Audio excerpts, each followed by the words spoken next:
Coming up on Michigan Replay, the Wolverines send the Buckeyes home licking their wounds as Michigan wins the big one. We'll have the highlights. We'll also look back on a great career that had its ups and downs with John Navarre. All that and more coming up next.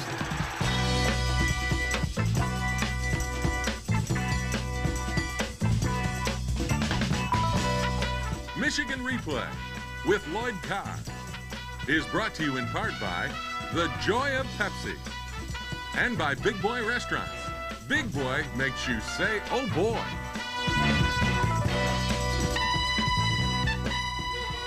First of all, let me congratulate you on your championship, number one.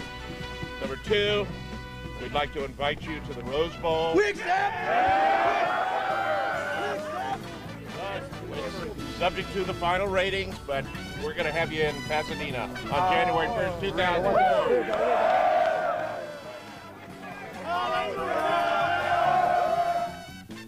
Roses in the Michigan locker room following a 35-21 win over Ohio State. Hi, everybody. Welcome to Michigan Replay. Coach Lloyd Carr, a victory over the Buckeyes in Ann Arbor. Well, an undisputed Big Ten championship. Congratulations. Thanks, Jim. It was a special day.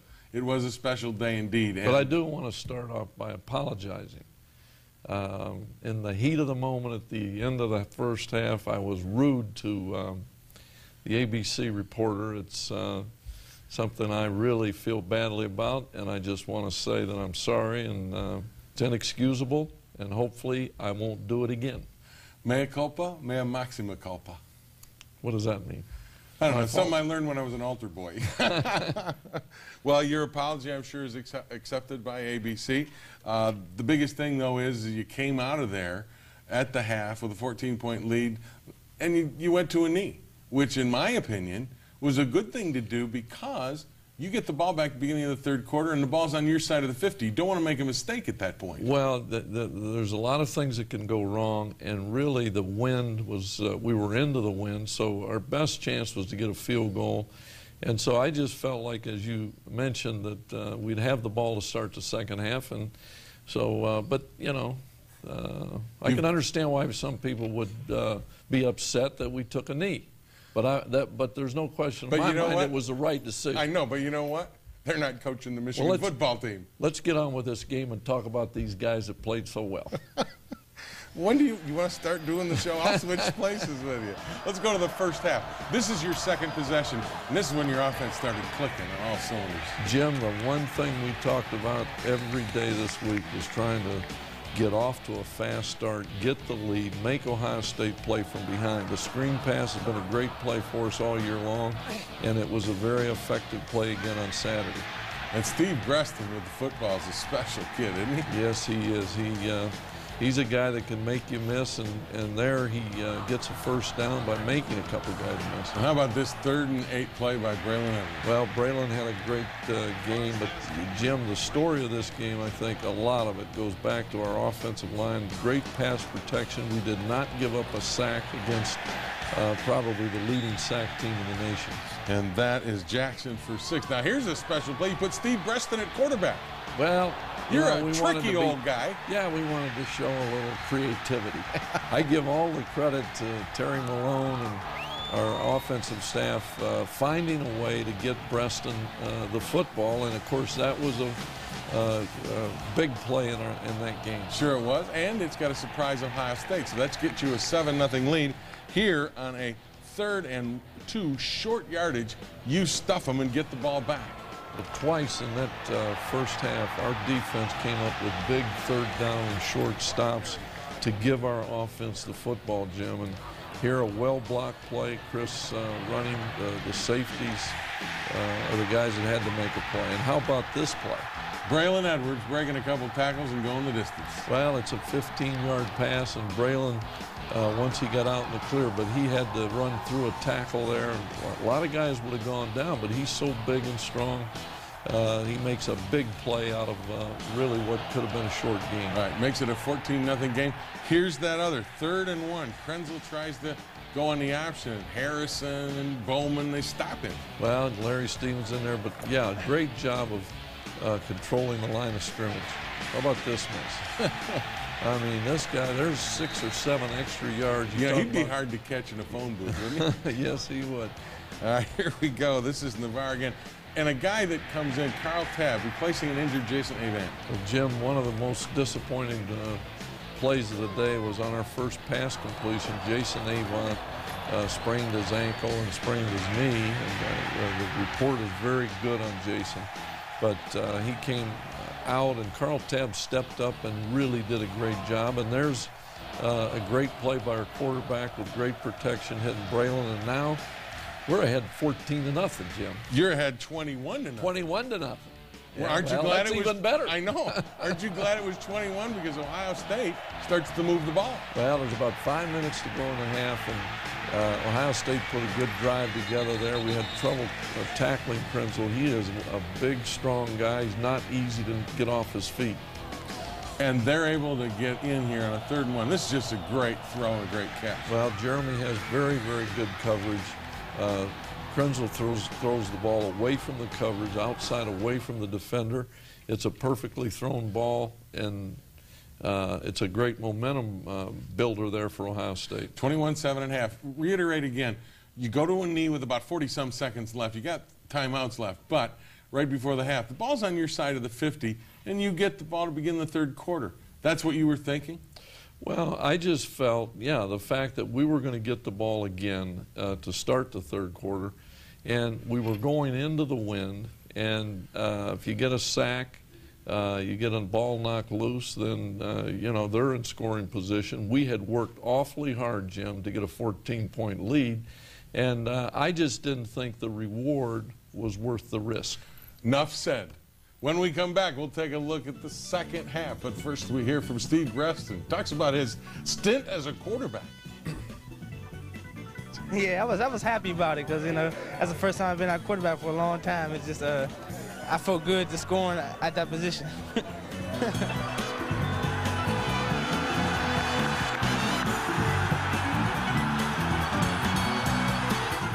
Stadium, you've got the win. Forget it. There's no way he makes his kick.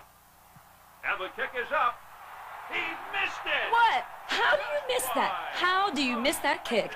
There's no excuse for missing that. Please, I mean, the guy's got one job. Make kicks. What a disappointing end. My name's Jessie, by the way. Hi. Hi. Pepsi and Lay's official. Laurel Park Place, Livonia, and 12 Oaks Mall, Novi.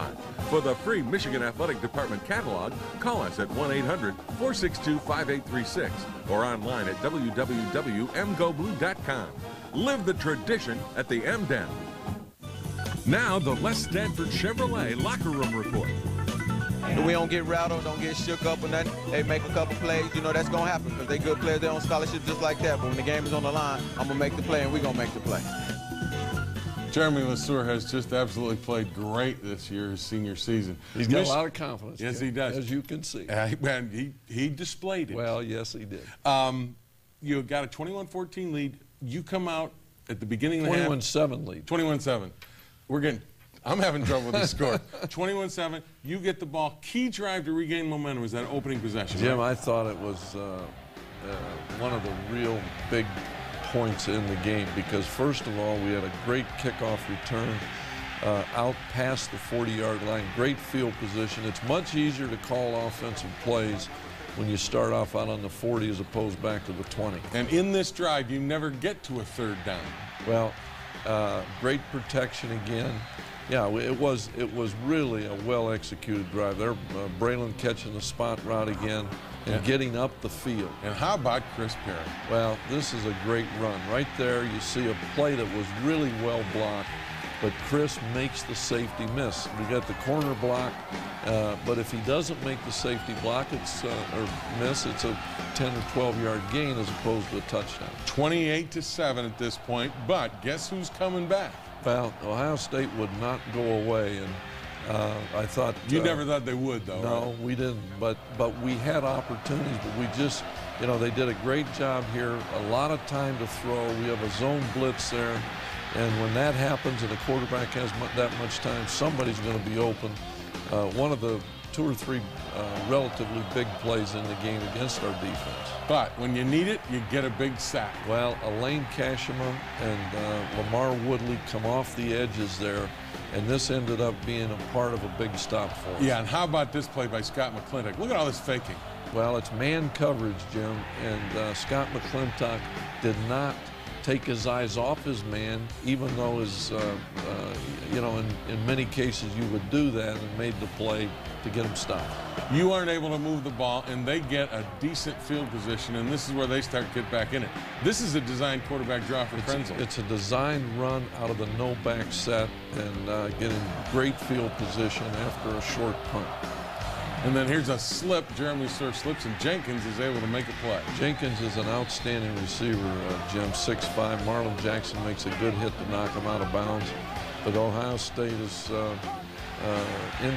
the red zone here, and another outstanding throw and catch from Krenzel to Holmes for his second touchdown of the year, beating man coverage. That makes it a 28-14 game.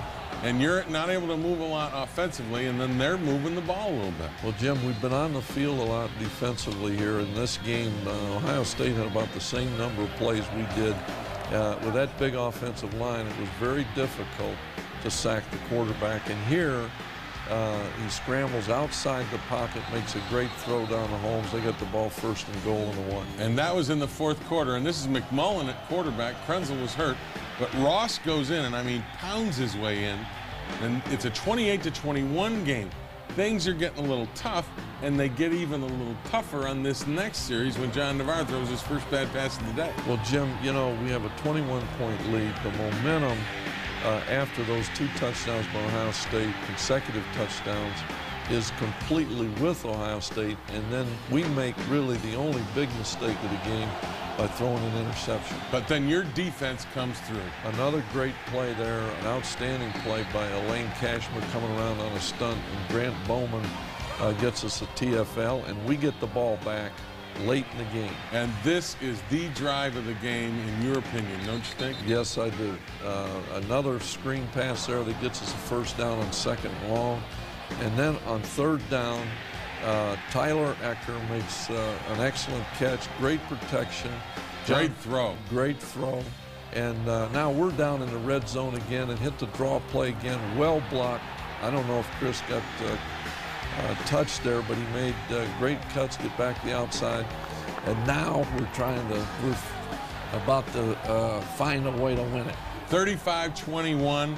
Still some time left in the 4th quarter, but your defense continues to get after it. Well, Elaine Cashman coming off one side there, again making a real contribution to our team on Saturday. You get the ball back, and you need some time off the clock. This is a tough call late in the game, but you get the 1st down. Well, you know, it was one of those calls where I was, you know, I was nervous about it because you turn the football over there, but Terry Malone made a great call. Chris made a good catch there and got us a 1st down, took some time off the clock, and then we punted away.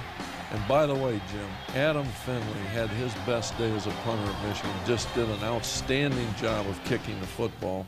And Ernest comes up there with a deflection off a pass defended by Marcus Curry and nailed the door shut. And I wanted to bring up the kicking game, and you beat me to it. You're good at this. Well, we didn't have any punts in there, but what I wanted to say, though, is that beginning of the season, that was a problem area. And against Ohio State, where everybody gave Ohio State the edge in special teams, and I got to admit, Sanders a great punter, but that was not a factor in this game.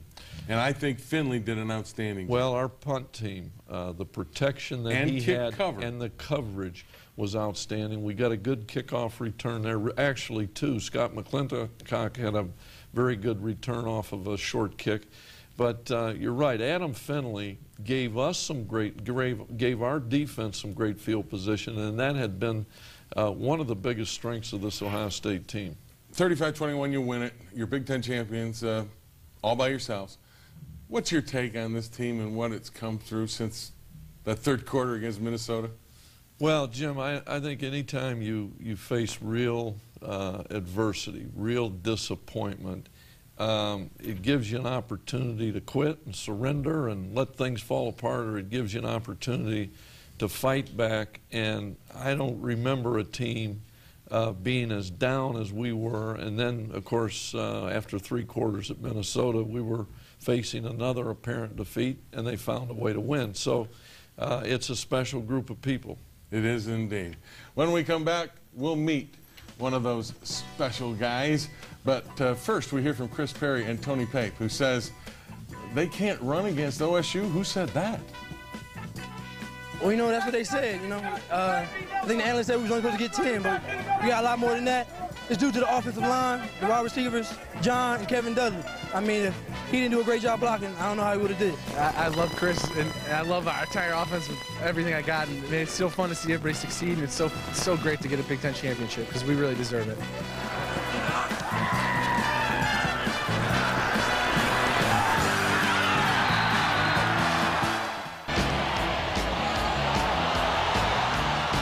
Been through more than most any Michigan quarterback. He'll be at the top or near it in almost all passing categories. Yet, John Navarre has been more underappreciated than just about any other player in Michigan history. But you'll never hear John complain. He'd rather take the high road and express his appreciation for what Michigan has meant to him. It's a great honor, I'm honored to be a part of the tradition, and I think that's how I'll always treat it, as long as I'm alive, because you step in the door your first day here, you realize it is a great honor, and to keep on going with that and be a part of the richer tradition, it's really special, and that's something I hold very close to me. He got his chance to start early because Drew Henson got hurt. Many felt he wasn't ready, but Navarre says no way. He's not one to hide behind excuses. I don't think I was thrown in the mix too early. You know, a lot of people say that, but I've always said that the expectations are for the position, and I have to be expected to go in there and play and help us win, no matter what age I am, no matter what stage of my career I'm in, because that's what is expected of you. This is Michigan, and every other position is held accountable for that. Make no mistake, John Navarre is a special young man. Despite the criticism from the outside, he's never fired back. He's taken the negative and turned it into a positive. I've learned right now, and what I'm going to take with me the rest of my life, is that playing here and playing football for these people, these coaches, being around these people is going to prepare you for anything in life down the road. You know, every one of us is going to be faced with adversity down the road, and this prepares you for it, teaches you how to handle those situations, and you're able to handle them easier, and you're going to be more successful because of that. Despite all the records and wins as a football player, John's idea of his legacy at Michigan as he graduates and moves on is really very simple, and it speaks volumes about his character. He was a good guy, a great leader, and he was about the team. He was about winning, and that's all he cared about. He cared about doing what he could to help his team win, and he wanted to win very, very badly. And I think if anybody said at least one of those things about me, I'd be happy. Well, John, they're going to say a lot of those things about you. And you talked once after, I think, maybe the Ohio State game or a week before, you said, this is the toughest kid you know, not just physically, but mentally, isn't he? Well, Jim, you know, John getting an opportunity to start as a sophomore when Drew left was a blessing and a curse. If you look back on it now, the opportunity to start all those games gave him the experience to where he was in a position to lead his team to a championship as a senior. But what he had to endure to get there was as hard a challenge as anybody has ever been through, I think. He'll be in a special place for you, won't he? Yes, he will. That's John Navarre, a great quarterback for the University of Michigan. Don't go away. When we come back, Lloyd and I will just sit here and talk for a while, and you can join in if you want. But first, we hear from Braylon Edwards. Says it's about time John Navarre got his due. And I'm just happy we sent John out with a Big Ten championship. He's been here 5 years. He's taken criticism for 4.5. So I'm just glad he got a chance to get his ring and the not Super Bowl, but the Big Ten title, and I'm just happy for him.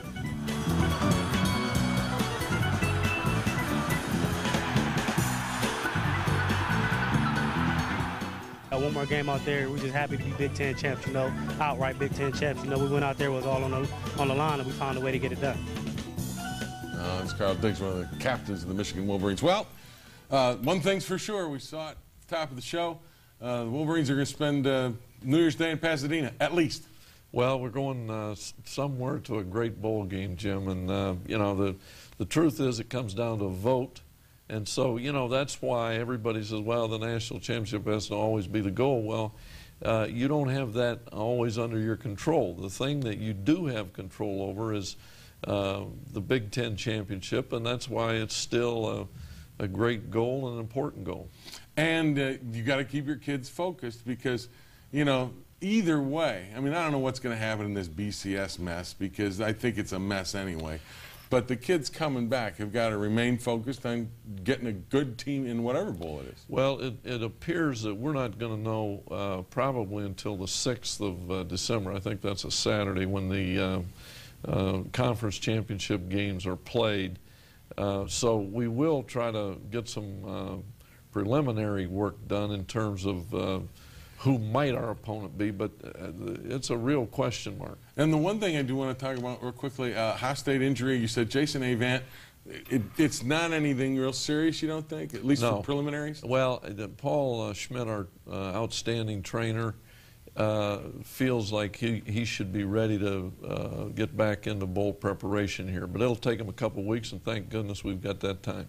Well, Jim, by the way, how much time we got? 30 Thanks seconds. to all those guys. Oh, the players. Who came back. The M letter winners, the goodness. Michigan football players. What that meant to our football team. 700 of them came back. Yes, unbelievable. Well, that was great. And I couldn't be down there with them to the team run through, but I wish I were. Well, you were an important spot anyway in that stage, I was. Jim. Congratulations on a Big Ten championship. Thank you. Great being with you. Good to be with you, too.